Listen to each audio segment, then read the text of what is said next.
میرے رسول پاک علیہ الصلوۃ والسلام نہ لوگوں کو قانون توڑنے سے منع کرتے.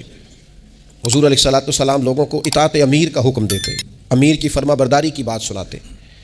فرماتے اگر تمہارے اوپر نک کٹا حبشی غلام بھی امیر بنا دیا جائے جو کتاب اللہ کے مطابق تمہیں حکم دے تو اللہ کے محبوب فرماتے ہیں اس کی بات بھی سننا اور اس کی فرما برداری بھی کرنا, پیچھے نہ ہٹنا. تم یہ نہ دیکھنا کہ یار یہ تو نک کٹا حبشی غلام ہے اور میں تو معاذ اللہ سے بہتر ہوں. اس کی فرما برداری کرنا, اس لیے کہ نظم و ضبط قائم رہتا ہے جب لوگ قانون کی پابندی کرتے ہیں, اور جب قانون کی پابندی نہیں ہوتی, جہاں قیام عدل نہ ہو وہاں قرار ہو سکتا ہے. حضرت عمر جیسے لوگ اگر عدالتوں میں پیش ہو سکتے ہیں, اگر خود رسول پاک علیہ السلام اپنا آپ پیش کرتے ہیں صحابی سے, وہ کہتے ہیں جی آپ نے مجھے چبو دیا ہے صفیں سیدھی کرتے تیر یا نیزہ تو میں بدلہ لوں گا, تو حضور پیش کرتے ہیں اپنا آپ. حالانکہ وہ تو دور محبت تھا عرض کی, حضور کس نے بدلہ لینا تھا, نہ آپ نے کوئی وجود چومنے کا بہانہ تھا. لیکن نبی کریم علیہ الصلوۃ والسلام نے جو ہمارے سامنے اسوہ رکھا ہے اس میں یہ ہے کہ یہ نظم اس طرح کا ہونا چاہیے کہ کوئی شخص بھی قاعدے قانون سے بالا تر.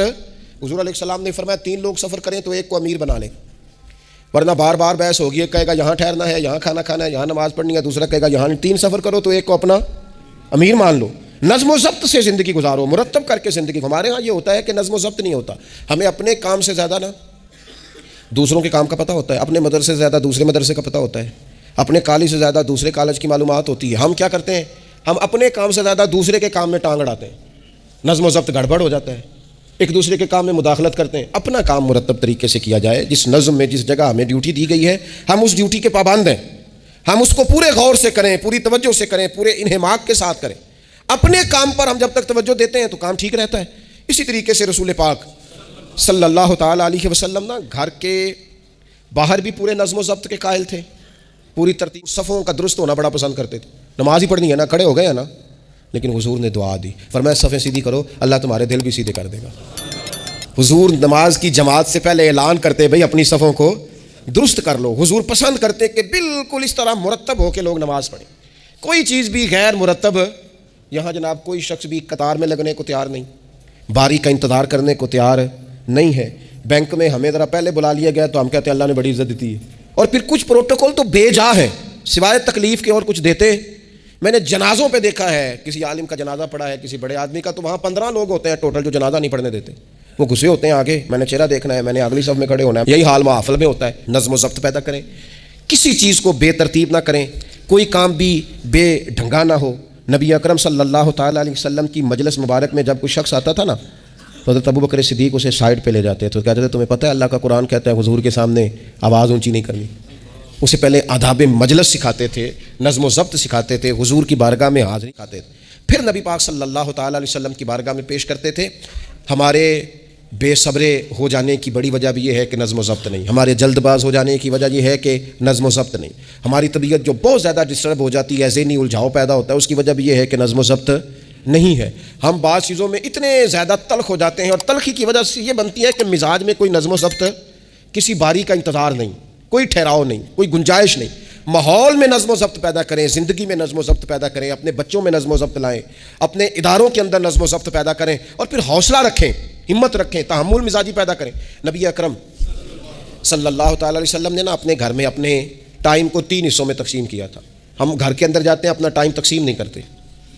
یہاں تو کوئی بندہ مطالبہ کرتا ہے تو ڈانٹ کے چپ کرانے کی کوشش کرتے ہیں, تھکا ہوا ہوں خبردار بات نہ کرنا. آپ نے چپ کرا دیا, چپ کرانے سے بغاوت پیدا ہوتی ہے, نفرت جنم لیتی ہے. یہاں چپ کرا دیتے ہیں, یا اگر ہم کوئی بات کرتے ہیں تو وہ اس وقت جان چھوٹے, یہ دن گزرے کل دیکھیں گے. اس سے کیا ہوتا ہے, اس سے جو شخص آپ کے سامنے بیٹھا ہے اس کی امید ٹوٹتی ہے. وہ کہتا ہے یار یہ کیا معاملہ ہے, بچوں کی امیدیں ٹوٹتی ہیں, گھر والوں کی امیدیں ٹوٹتی ہیں کہ یار یہ تو جان چھڑا رہے ہیں. نبی اکرم صلی اللہ تعالیٰ علیہ وسلم جب گھر تشریف لے جاتے تھے تو حضور اپنے وقت کو 3 حصوں میں تقسیم کرتے. ایک حصہ پورا ٹائم رسول پاک گھر والوں کو دیتے, ان کی بات سنتے. بلکہ حضرت عائشہ صدیقہ فرماتی ہیں جب تک گھر میں رہتے کوئی نہ کوئی گھر کا کام ہی کرتے رہتے, حضور ٹائم دیتے. ایک حصہ یہ. دوسرا حصہ ٹائم کا نبی پاک صلی اللہ تعالیٰ علیہ وسلم نے آرام کے لیے رکھا ہوا تھا. حضور آرام کرتے, لیٹتے, باقاعدہ حضور علیہ الصلوۃ والسلام اپنے وجود اطہر کو بستر کے اوپر رکھتے, آرام فرما ہوتے, صحیح معنوں میں آرام کرتے. اور تیسرا حصہ نبی پاک علیہ السلام نے عبادت کے لیے رکھا ہوا تھا. گھر والوں کا کام کاج کیا, عشاء ہوئی, آرام کیا, پھر تہجد کا ٹائم ہوا تو حضور عبادت کے لیے اٹھ کے کھڑے ہو گئے. یہ گھر کے اندر, مسجد میں نہیں. مسجد کا تو جو عبادت کا ماحول ہے, نماز کا, وہ الگ ہے. گھر کے اندر اس بات کو اچھی طرح سمجھ لیں کہ گھر کے اندر جب آپ جائیں, اب تو بڑوں کی شکایتیں آنے لگی ہیں, آتی تھیں.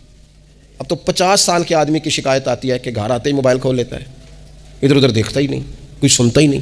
اس طرح تو ہمارے اپنے ہم سے ٹوٹ جائیں گے, بکھر جائیں گے. ہمارے بچے خدا جانے کیا سوچنے لگیں گے, کسی اور سمت نکل جائیں گے. وہ جن کو ہماری باتوں کی, ہماری شفقتوں کی, ہمارے پیار کی, وہ جس پوتے کو, جس چھوٹے بیٹے کو دادا کے والد کے کندھوں پر کھیلنے کی چاہت ہے, وہ تو اس سے محروم رہ جائے گا. ہمیں وقت دینا ہے, ان کو ٹائم دینا ہے, اس ٹائم کو مرتب کرنا ہے. نبی اکرم سید عالم صلی اللہ تعالیٰ علیہ وآلہ وسلم, حتیٰ کہ میدان جنگ میں بھی حضور چیزوں کو مرتب کرتے ہیں. عرب کے لوگ جب جنگ کرتے تھے نا تو وہ سمجھتے تھے اسلحہ بڑا ہے, طاقت بڑی ہے, ہم نے کر لینا جو ہمارے جی میں آنا ہے. حضور کا طریقہ مبارکہ یہ تھا کہ جنگ میں بھی نظم و ضبط. حضور فرماتے قریب دشمن آ جائے تو طاق پہ بلا وجہ تیر نہ چلانا, وہ بالکل سامنے جب تمہیں نظر آ جائے, تمہیں نشانہ سمجھ میں آئے تب تیر چلانا. کئی دفعہ فرمایا صرف پتھر کا استعمال کرنا. حضور علیہ الصلوۃ والسلام کہ تم نے یہاں پہاڑ کے چوٹی پہ کھڑے رہنا ہے, تم نے جنگ ہی نہیں لڑنی. تم یہاں ہراول دستے کے طور پر پشت پہ کھڑے رہو, جب تک میں تمہیں حکم نہ دوں تم نے یہاں سے ہٹنا نہیں ہے. این جنگ کے موقع پر بھی رسول پاک صلی اللہ علیہ وسلم نظم و ضبط کا مظاہرہ کرتے, ترتیب مقرر کرتے. آپ یقین کریں جن اداروں کے اندر نظم و ضبط ہے, جن کے اندر اصول ہے, جن کے اندر قاعدے ہیں, وہ اپنی پیشہ وارانہ کام سے کبھی بھی پیچھے نہیں ہٹتے. اور جہاں یہ کام نہیں ہوتا وہاں بڑی ساری چیزیں نقصان کا شکار ہوتی.